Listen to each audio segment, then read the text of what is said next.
Market లో invest చేసి మీ డబ్బులు డబుల్ చేసుకోవాలనుకుంటున్నారా? సుందరరామిరెడ్డి గారి లైవ్ సెమినార్ కి అటెండ్ అవ్వండి.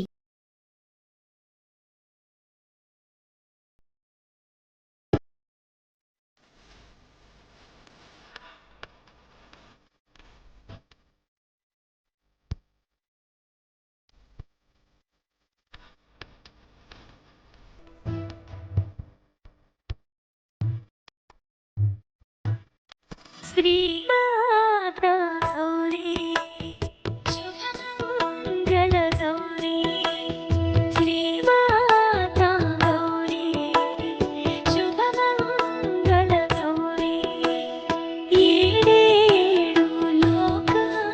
నమస్తే రమ్మగారు. నమస్తే జయ. రమ్మగారు, మనము దసరా శరన్నవరాత్రులు చేస్తూ ఉన్నాము. 5వ రోజులో ఉన్నాం. ఈ రోజు యొక్క విశిష్టత 5వ రోజులోకి వచ్చేసాం. ఈసారి కొంచెం తిథులు పెరిగినాయి కదా, అందువల్ల ఇవాళ ఈ 5వ రోజున మన శ్రీశైలంలో నవదుర్గా స్వరూపాలలో ఒకటైనటువంటి స్కందమాతని వెలయిస్తారు. స్కందమాత అంటే కుమారుణ్ణి ఎత్తుకుని కూర్చున్నటువంటి అమ్మవారు. పార్వతీదేవి చేతిలో స్కందుడు కుమారుడుగా కనపడతాడు. ఈ స్వరూపంలో ఉన్న అమ్మని అర్చిస్తే సంతానం కలుగుతుంది. సంతానానికి పిల్లలకి కొంతమందికి బాలారిష్టాలు కనపడతాయి. పిల్లలు ఊరికూరికే పడిపోతారు, తరచూ ఏదైనా ప్రమాదాలకి గురవుతారు, ఎప్పుడు ఏదో కింకగా దుఃఖంగా ఉంటారు. అలాంటి పిల్లలతోటి ఇబ్బంది పడే తల్లులు కనుక ఈ స్కందమాతని అర్చిస్తే ఆ సమస్య తీరుతుంది.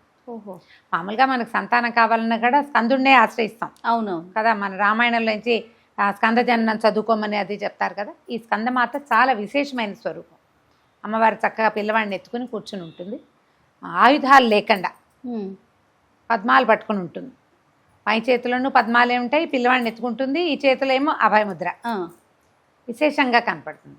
అయితే ఈ రోజున మనకి ఇంద్రకీలాద్రి మీద కనకదుర్గ అమ్మవారి దేవాలయంలో మహాలక్ష్మి స్వరూపాన్ని వేస్తారు. అయితే ఈ మహాలక్ష్మి ఈరోజు శుక్రవారం కూడా అయింది కాబట్టి విశేషంగా మనకి కనిపిస్తుంది. అమ్మవారి చూడు, లక్ష్మీదేవి అవసరం లేనిది ఏముంది, ఆమెతోటే మన ప్రపంచం అంతా. అంతే కదండి. మనకు ఆరోగ్యం కావాలి, ఐశ్వర్యం కావాలి, ధనం ధాన్యం వృద్ధి కావాలి, ఎక్కడికి వెళ్ళినా మన మాట చెల్లాలి, ఎక్కడికి వెళ్ళినా మన కథ నడుస్తూ ఉండాలి. ఆ కథ నడిపించేది లక్ష్మీదేవే. మహాలక్ష్మి పూజా విధానం శ్రావణ మాసం అంతా మనం విశేషంగా చేస్తాం. ఈ స్వరూపాలలో ఒక స్వరూపం ఖచ్చితంగా ఈ 10 రోజుల్లో ఒకటి మహాలక్ష్మి స్వరూపంగా కనిపిస్తుంది. అమ్మని కనుక ఆశ్రయిస్తే దొరకనిది ఏదీ లేదు. అన్ని రకాల ఐశ్వర్యాలు లభిస్తాయి. ధనధాన్య సమృద్ధి కలుగుతుంది. గోసంపద ఉంటే గోవృద్ధి కలుగుతుంది. ఏది ఉంటే అది వృద్ధి చెందుతుంది. ఒకవేళ ఏది లేని స్థితి కనుక ఏదైనా ఉంటే ఆ స్థితి నుంచి మార్పు వస్తుంది. కాబట్టి లక్ష్మీ పూజా విధానంగానే చేసుకుంటాం. మహాలక్ష్మి అష్టోత్తరం చేసుకోవచ్చు, ఆ తర్వాత ఏమో లక్ష్మీ అష్టకం చేసుకోవచ్చు, కనకధార స్తుతి చేసుకోవచ్చు. ఈ రోజున వచ్చేటువంటి ముత్తైదులని మనం మహాలక్ష్మి స్వరూపంగా భావించి పూజించుకోవచ్చు. అయితే అమ్మవారికి ఏం సమర్పిస్తాం? సాధారణంగానే మనం లక్ష్మీదేవికి శనగపప్పు ఇష్టం. అవును, శనగపిండితో ఏ పదార్థమైనా చేసి పెట్టచ్చు. శనగపప్పుతో చేసేటువంటి బూరెల్ని లక్ష్మీదేవికి నివేదన చేస్తారు. ఈ రోజున బూరెలే. ఈ 5వ రోజున కుమారి పూజ చేస్తాం కదా. ఈ 5వ రోజు చేసే కుమారి పూజ 6 సంవత్సరాల బాలికకి చేస్తారు. ఈమె పేరు కాళిక. 6 సంవత్సరాల బాలికని కాళికా స్వరూపంగా భావించి పూజ చేస్తే మృత్యు భయం పోతుంది. మృత్యువు తప్పనిసరిది కదా. అవునండి, ఎప్పటికైనా తప్పదు. కాకపోతే అపమృత్యువు ఏం లేదు, ఉన్నటువంటి వాకిట్లోకి వెళ్ళిపోవటం, చిన్న వయసులో వెళ్ళిపోవటం, అకాల మరణాల బాధని తొలగిస్తుంది. 6 సంవత్సరాల బాలిక కనుక మనకి లభిస్తే చక్క పాదాలకు పసుపు రాసి కొంచెం పారాయణ పెట్టి అలంకరించి అమ్మాయిని విశేషంగా ఆమెకి కావాల్సిన ఆహార పదార్థాలు తనకి నచ్చినట్టుగా, ఈ పూర్ణాలు ఈ రోజుకి పూర్ణం కాబట్టి పూర్ణాన్ని కూడా ఆమెకి నివేదన చేసి భోజనం చేసి చక్కగా వస్త్రాలు, అలంకరణ సామాగ్రి అలాంటివి ఇచ్చి పాదాలకు నమస్కారం చేసి అక్షతలు కూడా వేయించుకోవచ్చు. దీనివల్ల ఏంటంటే మృత్యు భయం పోతుంది, అపమృత్యు నివారణ జరుగుతుంది. ఎవరు పూజ చేసుకుంటున్నారో వాళ్ళనే కాదు, ఇంట్లో ఉన్న వాళ్ళందరూ కూడా పూజ చేసుకోవచ్చు. అయితే లక్ష్మీదేవిని గురించి ఒక ప్రత్యేక కథనం చెప్పుకోవాలి మనం. తప్పకుండా. ఈ లక్ష్మి కూడా ఇప్పుడు పార్వతీదేవి మనకి రకరకాల స్వరూపాల్లో కనపడుతుంది. అవునండి. కాత్యాయని మహర్షికి జన్మించింది కాబట్టి కాత్యాయని అని చెప్పుకున్నాం కదా. అక్కడి నుంచి ఈవిడ ఏమిటి, దక్ష ప్రజాపతి కూతురుగా సతీదేవిగా కనపడింది మొదట.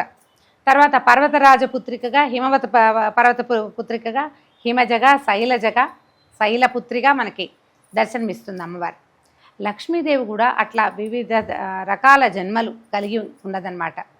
భృగు వంశంలో జన్మించింది కాబట్టి భార్గవి అంటారు. క్షీర సముద్రంలో నుంచి పుట్టుకొచ్చింది కాబట్టి ఆవిడ్ని క్షీరసముద్ర రాజకన్యక, క్షీరాబ్ధి కన్యక అని చెప్తారు.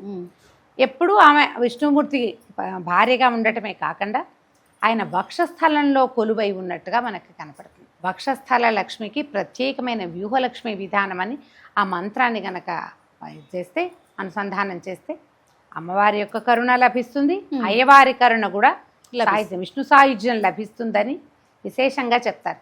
అయితే ఈ వ్యూహలక్ష్మి మనం వెంకటేశ్వర స్వామి వారిని అర్చించేటప్పుడు మనకు కనపడుతుంది, వక్షస్థల లక్ష్మీదేవి కనిపిస్తుంది కదా, అక్కడ కూడా ఈ వ్యూహలక్ష్మి మంత్రం విశేషంగా చెప్తారు. ఈ లక్ష్మీ సాధన ఎన్నో రకాలైన మంత్రాలుగా వ్యూహలక్ష్మికి ప్రత్యేకమైన మంత్రం రోజువారీ చేసుకోవటం. అయితే ఇది ఎక్కడ మొదలెట్టామో అక్కడే పూర్తి చేయాలి, అలాంటి నియమాలు కూడా కొన్ని కనిపిస్తాయి. చక్కగా లక్ష్మీ అష్టోత్తరం ఎంత సులువైనదో. అసలు ముత్తైదు వివాహం అవ్వగానే మొదట రోజువారీ పూజలు, ఆడపిల్లలు చూడు ఇంట్లో ఉన్నప్పుడు ఊరికి అమ్మ పూజ చేస్తే దండం పెట్టుకుంటారు, అవును అంతే కదా. కానీ మనకి వివాహానంతరం వాళ్ళ ఇంట్లో వాళ్ళే దీపం పెట్టుకుంటారు, లేదా అత్తగారు కొన్ని సవరిస్తే అత్తవారింట్లో ఉంటే ఆ కోడలు వెళ్ళి దీపం పెడుతుంది. మొట్టమొదటి నేర్చుకోవాల్సింది లక్ష్మీ అష్టోత్తరమే. లక్ష్మీ అష్టోత్తరం నేర్చుకుంటే ఒకటి మనకి ధనమో ఐశ్వర్యమో ఇంకేదో పెరగటమే కాదు, అదొకటే కాదు, భర్త యొక్క ప్రీతిని ఇతోధికంగా పొందుతారు వాళ్ళు. ఆవిడ మళ్ళీ హృదయంలోనే ఉంది కదా. పైగా అమ్మవారిని ఏం చెప్తారంటే నిత్యానపాయినిగా చెప్తారు, భర్తను విడిచి ఉండదు. అందుకని ప్రత్యేకంగా ఈ లక్ష్మీ పూజా విధానాన్ని కొత్తగా పెళ్ళైన ఆడపిల్లలందరూ అలవర్చుకుని నిత్యము లక్ష్మీ అష్టోత్తరం చాలా సులువు, 108 నామాలు, చక్కగా స్తోత్రం లాగా ఉంటుంది. 10 రోజులు చదివారంటే నేను చక్కగా నేర్చేసుకోవచ్చు, ఈజీగా సులువుగా కూడా. ఎప్పుడు మనం శుక్రవారం లక్ష్మీ పూజ చేసుకోవచ్చు. శ్రావణ మాసం వచ్చినప్పుడు ఎవరో వచ్చి చేయించక్కర్లా, మనమే మెల్లిగా కూర్చుని మన పూజ మనం చేసుకోవచ్చు. విశేషంగా లక్ష్మీదేవిని అర్చిస్తారు. అయితే ఈ రోజున అమ్మవారికి గులాబీ రంగు వస్త్రాన్ని సమర్పణ చేస్తాం. ముదురు గులాబీ రంగు, లేత గులాబీ రంగు ఏదైనా సరే. గులాబీ రంగు అంటే పింక్ కలరు అదే వస్త్రాలు సమర్పిస్తాము. తర్వాత ఏమో పింక్ కలర్ ఆభరణాలు అంటే గాజులు లాంటివి ఏమైనా సమర్పిస్తే పింక్ కలర్వి ఇదే ఈ గులాబీ రంగు ఆభరణాలని అమ్మవారికి సమర్పించవచ్చు. మన ఇంటికి వచ్చిన ముత్తైదులకు కూడా బొట్టు కాటక పెట్టడం, పాదాలకు పసుపు రాయటం, లక్ష్మీ స్వరూపంగా భావించి విశేషంగా అమ్మవారిని ఈ రకంగా సేవించుకోవచ్చు.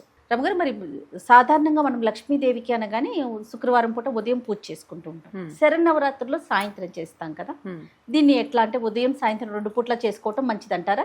ఇప్పుడు ఎప్పుడైనా శరన్నవరాత్రుల్లో 2 పూట్ల విధానం చేసే వాళ్ళు ఉంటారు. కేవలము రాత్రుళ్లే పూజించే విధానం కొన్ని ప్రాంతాల వారి ఆచారంగా కనపడుతుంది. మేము ఉదయం సాయంకాలం 2 సమయాల్లోనూ చేస్తాం. మీరు దేవాలయాల్లో గమనించండి, ఉదయం విధానం సాయంకాలము విధానం ఉంటుంది.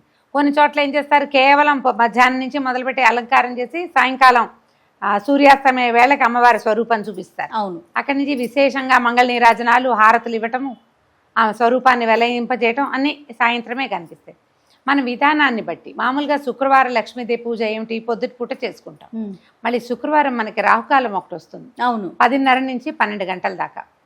ఈ రాహుకాలం మొదలయ్యేసరిగా దీపం వెలిగించి రాహుకాలం అయ్యేదాకా దీపారాధన ఉంచుకుంటే విశేషంగా లక్ష్మీ పూజ కుదురుతుంది. ఇప్పుడు మన లక్ష్మీ పూజ సాయంకాలం చేసేది ఒకటి కనపడుతుంది. ఎప్పుడు చేస్తాం మనం? అమావాస్య, దీపావళి అమావాస్యకి రాత్రి పూట చేసుకుంటాం. ఈ దసరా శరన్నవరాత్రుల విశేషము రాత్రి అని చెప్పబడ్డం వల్ల సాయంకాల అర్చన, పగలు ఉపవాసం ఉండటం, ఏర్పాట్లు చేసుకోవటం, రాత్రి చేసుకోవటం ఒకటి. మనం ఇప్పుడు మన అలవాటుని బట్టి చేసుకోవచ్చు, ఉదయం అయినా సాయంకాలం అయినా. ఉదయం చేసిన అర్చనే మళ్ళీ సాయంకాలం అదే అర్చనే చేస్తాం, అదే అమ్మవారికి షోడశోపచారాలు చేస్తాము. మామూలు రోజుల్లో ఏ అమ్మవారికి ఆ అమ్మవారికి విశేషమైన ఆరాధన చేసినా కూడా శ్రీ సూక్త విధానంతో చేసే పద్ధతి ఒకటి ఉంటుంది. సులువే, కష్టమేం కాదు. అలవాటైతే వరుస వచ్చేస్తుంది, షోడశోపచారాలు ఆ వరుసగా వస్తాయి. శ్రీ సూక్త విధానంతో అమ్మవారిని అర్చించుకుంటేనే చాలా విశేషంగా చెప్పబడుతుంది. ఉదయం చేసుకున్నా సాయంత్రం చేసుకున్నా మీ వెసులుబాటును బట్టి చేసుకోండి. 2 పూట్ల చేసుకోండి, అధికస్య అధికం ఫలం. నమస్తే. నమస్తే.